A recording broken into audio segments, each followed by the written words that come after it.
Hey YouTube, Mark Coffman here, and today I'm going to be reviewing the Sencut Actium. Now this knife has been generously donated to me by Goondocks 77. He actually sent me 3 Sencut knives, which is basically the bottom budget line of WE knives. So we've got Sencut, then we have Civivi, and then we have WE. WE being the top of the line, and then Civivi being now their middle ground, and then Sencut being their ultra budget. Now this knife was loaned out to me by Goondocks 77, and we both are a part of a group called BPEX Passaround group, and this group allows both of us to be able to review certain knives that we may have not bought ourselves or we may not be able to afford. So thank you so much, Goondocks 77, for allowing me to review these 3 knives, which we're going to be talking about the Sencut Actium in this video, but I just wanted to give him a shout out for allowing me to review this knife. And if you haven't already, go follow him on YouTube and Instagram. I'll be leaving his info down below. Now here we go. This is the Sencut Actium. Now this is basically a Civivi. I mean, there's really no way of getting around that. Civivi has now become the middle child of the WE family, and now this is the now budget branded child. And I have to say, for a budget knife, I have been enjoying this immensely. The action is very Civivi or even WE-esque. WE is a little more refined, but I have to say this knife fits very, very, very well in the hand. It's been extremely useful having this amount of jimping on the back and having this amount of grip in the hand.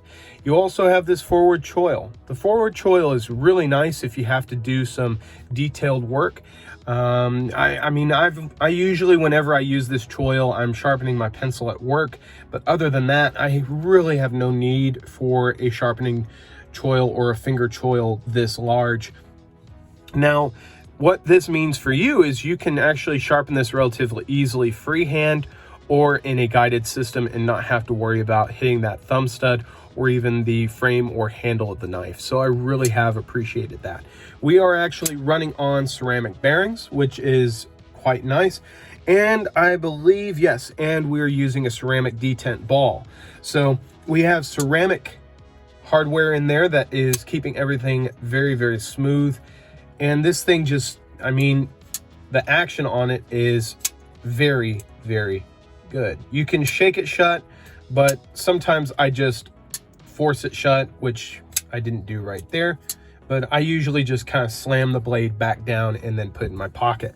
Now this, I mean, for me, I wouldn't be going this route. We have silver liners and silver, man, I just had the word for this. Oh no, standoffs here. And then we have all black with silver Sencut and their logo. I wouldn't have gone that route. I don't know if that's a budget thing, but if you're gonna do all black, just do all black. I don't really like the silver innards there. It's just really not my thing. If I'm going to get an all black knife, I want it to be all black. Now, the one thing that I really, really, really like about this knife is, I mean, I've already talked about a few things that I like about it, but the thing that I really enjoy is being given the option of a thumb stud or a finger flicking option. So you can light switch this, you can push button it. I'm going to try and push button it, which they've also given you jimping to do that. And I can fail it also, but it's hard to fail this thing. I mean, this thing really has a very reactive detent. The detent is very, very good. I wouldn't say it's super strong, but I would say it is about a medium. Let's see if I can.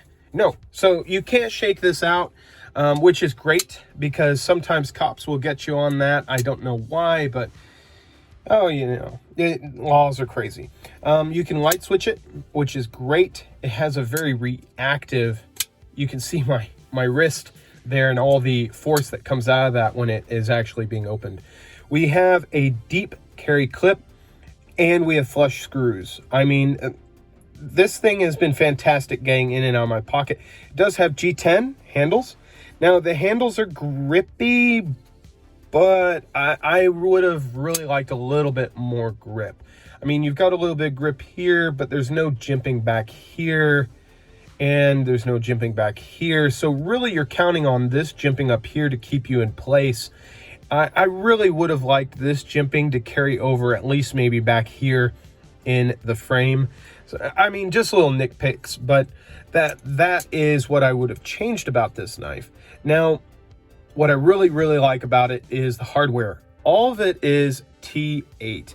We have T8 body screws. We have a T8 pivot. That's really nice, especially when you're wanting to just keep it simple. You can just take it apart, keep one T driver in there or T-bit driver, and you don't have to change out anything.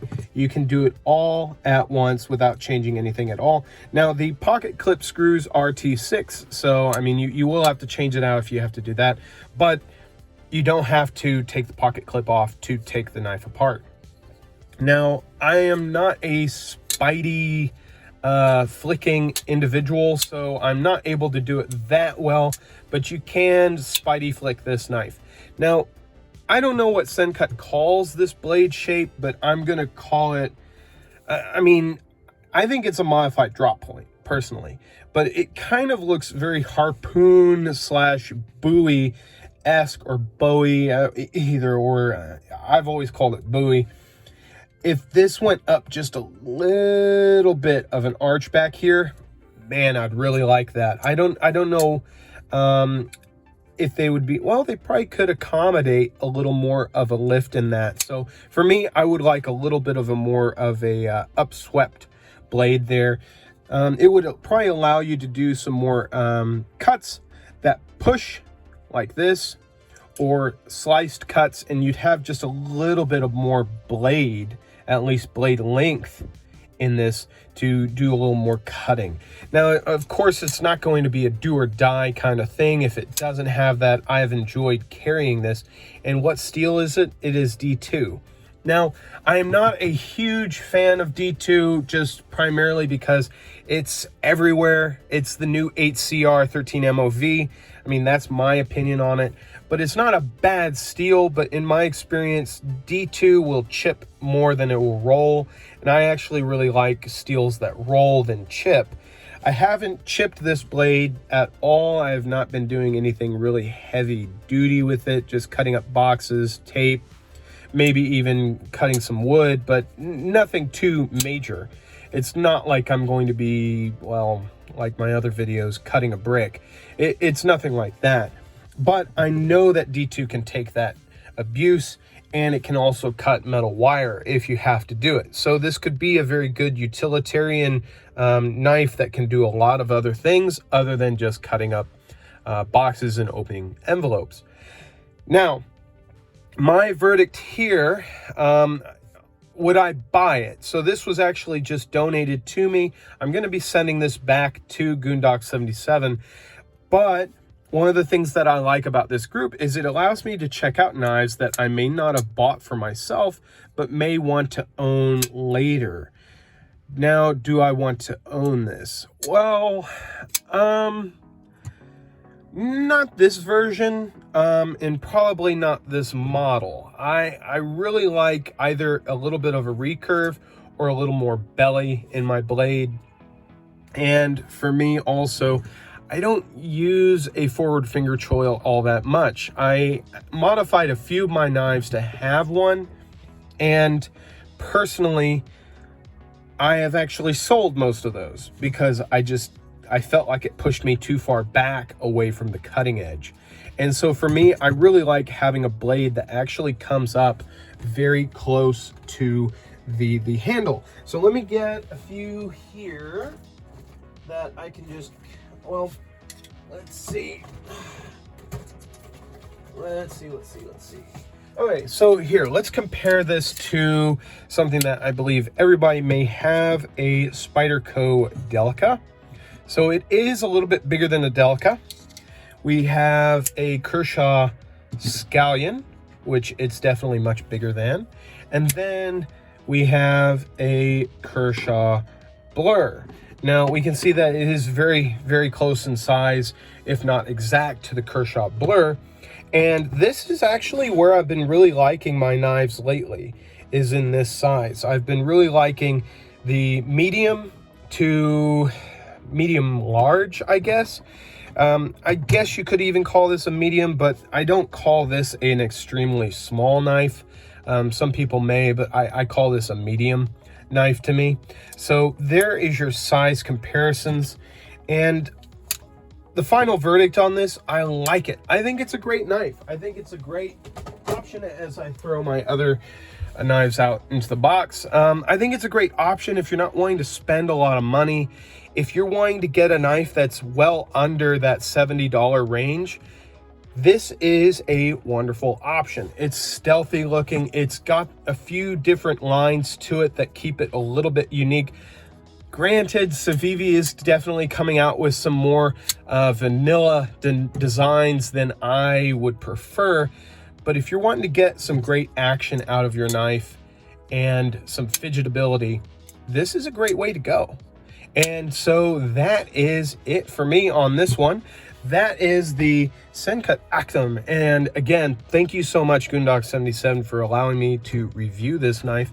If you guys enjoyed this review, or if you think I've missed the mark on it, let me know. It's not been a favorite of mine. There's actually the two others that I've been carrying in rotation, and those reviews will be coming out soon. I think I like those a little bit more than this one. So keep your eyes out for those.